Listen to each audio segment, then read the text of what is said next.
বাক্সাত অব্যাহত হাতী মানুহৰ সংঘাত পুৱতি নিশা খৈৰাণীত উপদ্ৰৱ চলালে দুটা বনৰীয়া হাতীয়ে উমেশ কলিতা নামৰ লোকজনৰ বাসগৃহ তামোলৰ বাগানৰ ক্ষতিসাধন কৰে হাতীয়ে লগতে লোকজনৰ ভঁৰালৰ ধান চাউল খায়ো তহিলং কৰে হাতী দুটাই পূৰ্বেও উমেশ কলিতাৰ বাসগৃহৰ দুবাৰকৈ ক্ষতিসাধন কৰিছিল হাতীয়ে ভুক্তভোগী কলিতাই আজি পৰ্যন্ত কোনো ধৰণৰ চৰকাৰী সাহায্য লাভ নকৰাত ক্ষোভ প্ৰকাশ কৰিছে ৰাইজে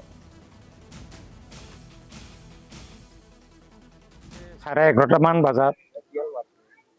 ফাৰ্ষ্ট 10:30 বজাত আমি শুলো কিন্তু 11:30 বজাত হাতী আহি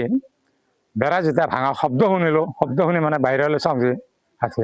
কেইটা হাতী আছে হাতী দুটা আছে কি কি ক্ষতি কৰিছে আপোনাৰ দুটা ঘৰৰ খেৰি ঘৰৰ দুটাৰে বেৰা ভাঙিছে তাৰপিছত বাচন বৰ্তন ফেন আলনা এডাল ধান চাউল খাই নষ্ট কৰিছে পাকঘৰৰ প্ৰায়ে এনেকে হাতী এই অঞ্চলত